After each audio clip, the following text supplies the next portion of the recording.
Who is the lover? सब नबियों से आला, सब नबियों से आला मेरा काली कमली वाला।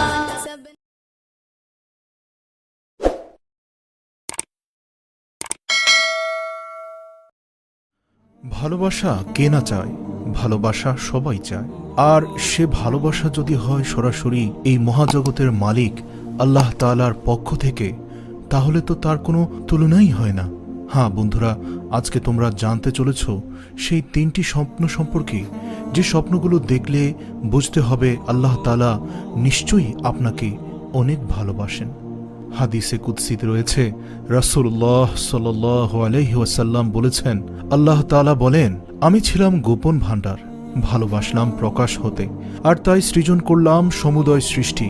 অর্থাৎ আল্লাহর কুদরতের জগতে ভালোবাসাই হল প্রথম সম্পাদিত ক্রিয়া বা কর্ম।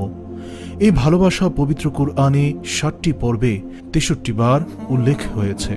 যাই হোক বন্ধুরা, আমরা মূল আলোচনায় প্রবেশ করি। তার জন্য এই ভিডিও যদি আল্লাহর রাসূল সাল্লাল্লাহু আলাইহি ওয়াসাল্লামকে স্বপ্নে দেখেন, তাহলে নিশ্চিতভাবে বুঝে নেবেন আল্লাহ সুবহানাহু ওয়া তাআলা আপনাকে অনেক অনেক বেশি ভালোবাসেন। কারণ রাসূল পাক সাল্লাল্লাহু আলাইহি ওয়াসাল্লাম আল্লাহ রাব্বুল আলামিনের সবচেয়ে পছন্দের নবী এবং রাসূল ছিলেন। আল্লাহ তাআলা পবিত্র কুরআনের সূরা আল ইমরানের 31 নম্বর আয়াতে বলেছেন, যদি তোমরা আল্লাহকে ভালোবাসো তবে আমার নবী হযরত মুহাম্মদ সাল্লাল্লাহু আলাইহি ওয়াসাল্লামের অনুসরণ করো, আর তাহলেই আল্লাহ তোমাদের ভালোবাসবেন এবং তোমাদের পাপসমূহ মার্জনা করবেন। সূরা আল ইমরান আয়াত নং 31। দেখুন বন্ধুরা, আল্লাহ তাআলা বলেছেন, যদি আল্লাহকে কেউ ভালোবাসে তাহলে যেন নবী করিম সাল্লাল্লাহু আলাইহি ওয়াসাল্লামকে অনুসরণ করে। আর নবী করিম সাল্লাল্লাহু আলাইহি ওয়াসাল্লাম কিন্তু সেই লোকের স্বপ্নেই এসে যান না, যারা আল্লাহর প্রিয় বান্দা এবং নবীর হুকুম আহকামগুলো পদে পদে মেনে চলেন, শুধুমাত্র তারাই এই সৌভাগ্যের অধিকারী হন। এ বিষয়ে রাসূল পাক সাল্লাল্লাহু আলাইহি ওয়াসাল্লাম বলেন, যে ব্যক্তি আমাকে স্বপ্নে দেখল সে নিশ্চিতভাবে আমাকেই দেখল, কেননা বিতাড়িত শয়তান আমার রূপ ধারণ করতে পারে না, সে ক্ষমতা তাকে দেয়া হয়নি। আর যে ব্যক্তি আমার উপর মিথ্যাচারণ করল সে তার অবস্থান দোজকে সুনিশ্চিত করল। অন্য আরেকটি হাদিসে ইরশাদ হয়েছে, যে আমাকে স্বপ্নে দেখল শিগগিরই সে আমাকে জাগরণে দেখবে, অথবা সে যেন আমাকে জাগরণেই দেখল, আর শয়তান আমার রূপ ধরতে পারে না। সহিহ মুসলিম হাদিস নং 2266। এখানে মনে রাখতে হবে যে যাকে ভালোবাসে তার সঙ্গ লাভে নিজেকে ধন্য মনে করে, তার চালচলন, ভাবভঙ্গি এবং কথাবার্তার ধরন অনুসরণ করে, শুধুমাত্র সেসব ব্যক্তিরাই নবী করিম সাল্লাল্লাহু আলাইহি সাল্লামকে স্বপ্নে দেখে। সবসময় তারা সাক্ষাতের অধীর প্রতীক্ষায় থাকে। আর এভাবেই যুগে যুগে হাজারো নবী প্রেমিক নবী করিম সাল্লাল্লাহু আলাইহি সাল্লামকে স্বপ্নে দেখেছেন। যে কয়জন নবী করিম সাল্লাল্লাহু আলাইহি সাল্লামকে নিশ্চিতভাবেই স্বপ্নে যুগে দেখেছিলেন, তাদের মধ্যে অন্যতম হলেন ইমাম আবু হানিফা রাহিমাহুল্লাহ, আব্দুর রহমান জামি, জালালউদ্দিন রুমি, শেখ সাদি, সাদউদ্দিন তাফতাজানি, হযরত শাহ ওয়ালিউল্লাহ দেহলভী, আব্দুল আজিজ, শায়খ জাকারিয়া সহ অসংখ্য নবীপ্রেমিক। বর্ণিত আছে ইমাম মালিক রাহমাতুল্লাহ আলাই অধিকাংশ রাতেই নবী করিম সাল্লাল্লাহু আলাইহি সাল্লামকে স্বপ্নে দেখতেন। সুবহানাল্লাহ! সত্যি আল্লাহ পাক তাকে কত সৌভাগ্যবান করেছেন তা আসলে ভাষায় প্রকাশ করার মতো নয়। আর দ্বিতীয়ত, আপনি যদি স্বপ্নে দেখেন কেউ আপনার সাথে অন্যায় করেছে আর আপনি নির্দ্বিধায় তাকে আল্লাহর সন্তুষ্টির উদ্দেশ্যে ক্ষমা করে দিয়েছেন, নিজের রাগ নিয়ন্ত্রণে রেখেছেন, এবং তদ্রূপ বাস্তবেও যদি আপনি কারো ভুল ক্ষমা করে দেন, তাহলে বুঝবেন আল্লাহ পাক আপনাকে অনেক অনেক ভালোবাসেন। আর তার থেকে কে বেশি সৌভাগ্যবান যে আল্লাহর প্রেমিক হয়েছে আর প্রত্যুত্তরে আল্লাহ তাকে ভালোবেসেছেন। আল্লাহু আকবার! কেননা আল্লাহ তাআলা সূরা নূরের 22 নম্বর আয়াতে বলেছেন, আল্লাহর ক্ষমাকে ভালোবাসা বিশ্বাসীদের কাজ। সূরা নূর আয়াত নম্বর 22। সূরা আলী ইমরানে আল্লাহ পাক বলেন, রবের ক্ষমা লাভের জন্য প্রতিযোগিতা করো, আর প্রতিযোগিতা করো সেই জান্নাতের জন্যে যার বিশালতা আসমান জমিনের বিশালতার সমান, যা প্রস্তুত করে রাখা হয়েছে মুত্তাকিদের জন্যে। জান্নাতের উত্তরাধিকারী ভাগ্যবান তারাই যারা সচ্ছল কি অসচ্ছল সর্ব অবস্থায় নিজেদের সম্পদ আল্লাহর রাস্তায় ব্যয় করে, আর যারা নিজেদের ক্রোধ সংবরণ করে এবং মানুষের অপরাধ সমূহ ক্ষমা করে দেয়।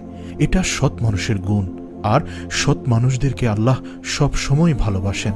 সূরা আলী ইমরান আয়াত 33 থেকে 34। একবার নিজের সাথে আমরা মিলিয়ে দেখি এর কয়টি গুণ আমরা অর্জন করতে পেরেছি। যদি সত্যি আমরা আল্লাহ প্রেমিক হতে চাই, আর যদি সত্যি চাই মহাজগতের সৃষ্টিকর্তা পালনকর্তা রিজিক দাতা আল্লাহ তাআলা আমাকে ভালোবাসেন, তাহলে তো আল্লাহ তাআলা ঠিক যেভাবে যে রিকোয়ারমেন্টসগুলো দিয়েছেন তার প্রত্যেকটি আমার মধ্যে বাস্তবায়িত করতে হবে। অর্থাৎ স্বপ্নে যদি আপনি দেখেন আপনি কাউকে ক্ষমা করে দিয়েছেন, আপনি অসহায়কে দান করেছেন, নিজের রাগ নিয়ন্ত্রণে রেখেছেন ইত্যাদি, এইরূপ স্বপ্ন দেখার পর আপনি যদি উক্ত কাজগুলো করে যেতে পারেন, তাহলে বুঝবেন আপনি আল্লাহর খুব ভালোবাসার একজন মানুষ। নবীজি সাল্লাল্লাহু আলাইহি সাল্লাম বলেন, যে ব্যক্তি নিজের ক্রোধ চরিতার্থ করার ক্ষমতা থাকা সত্ত্বেও, অর্থাৎ নিজের রাগকে বাস্তবায়ন করার অধিকার এবং ক্ষমতা থাকা সত্ত্বেও তা সংবরণ করে, আল্লাহ তাকে কিয়ামতের দিন সমগ্র সৃষ্টির সামনে ডেকে আনবেন এবং জান্নাতের যে কোনো হুর নিজের ইচ্ছে মতো বেছে নেওয়ার অধিকার দান করবেন। সুবহানাল্লাহ। রাসূল পাক সাল্লাল্লাহু আলাইহি সাল্লাম আরও বলেন, আল্লাহর সন্তুষ্টি অর্জনের জন্য বান্দার ক্রোধ সংবরণে যে মহান প্রতিদান রয়েছে তা অন্য কোনো কিছুতে নেই। ইবনে মাজাহ 4189 নম্বর হাদিস। অবশ্য এই একই বিষয়ের উপরে আবু হুরায়রা রাদিয়াল্লাহু তাআলা আনহু থেকে আরেকটি হাদিস বর্ণিত হয়েছে। হযরত মুহাম্মদ সাল্লাল্লাহু আলাইহি সাল্লাম বলেছেন, আল্লাহর রাস্তায় দান করলে সম্পদ কমে না, আর ক্ষমার দ্বারা আল্লাহর বান্দার মর্যাদা বৃদ্ধি হয়ে যায়। সুবহানাল্লাহ।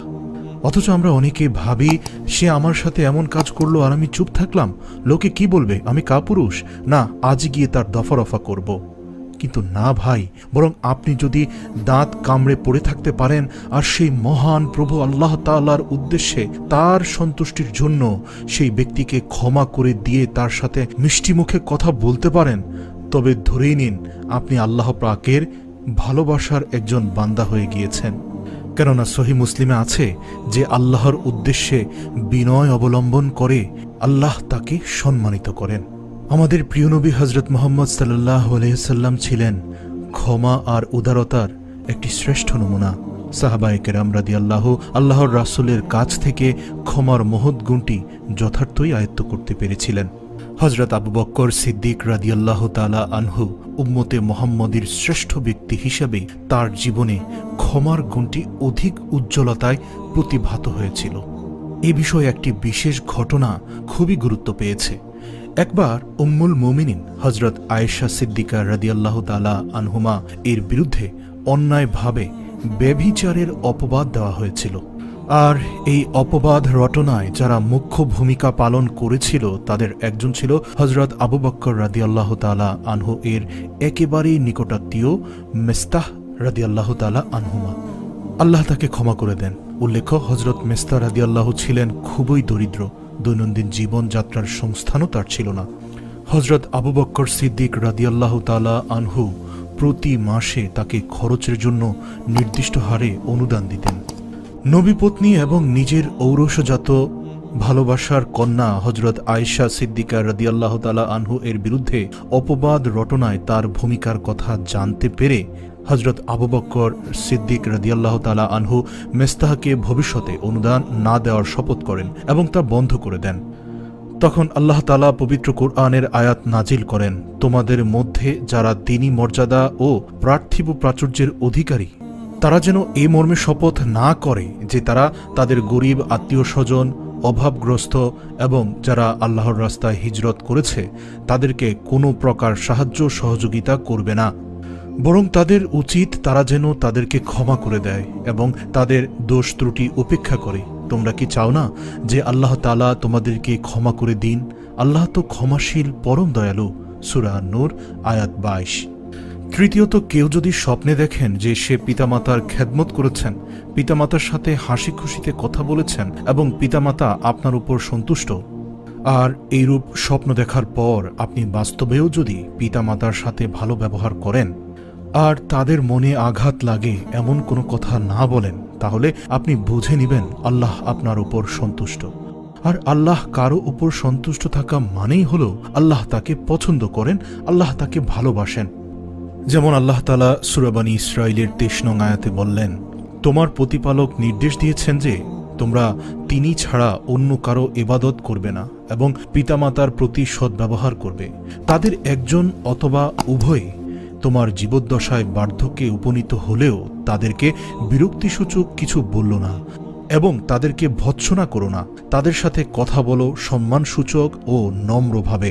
সূরা বনী ইসরাঈল আয়াত নং 23। এই প্রসঙ্গে রাসূল পাক সাল্লাল্লাহু আলাইহি সাল্লাম বলেন, পিতামাতার সন্তুষ্টির উপরই আল্লাহর সন্তুষ্টি, আর পিতামাতার অসন্তুষ্টির উপরই আল্লাহর অসন্তুষ্টি নির্ভর করছে। আল্লাহর কৃতজ্ঞতা আদায় করা যেমন অতীব জরুরি, অনুরূপভাবে পিতামাতার কৃতজ্ঞতা আদায় করাও সন্তানের জন্য অতীব জরুরি। তাফসিরে কুরতুবী।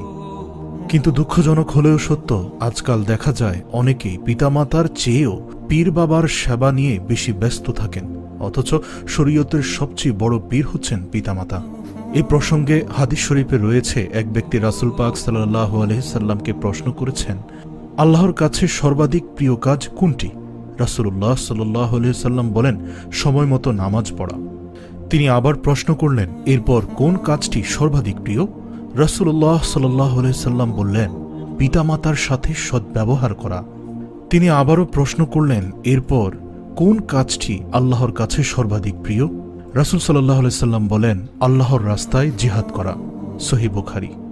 আর এ হাদিস দ্বারা সুস্পষ্টভাবে প্রতীয়মান হয় যে দিনের অন্যতম স্তম্ভ নামাজ পড়ার পরে আল্লাহর নিকট সর্বাধিক প্রিয় কাজ হল পিতামাতার সাথে সদ্ব্যবহার করা।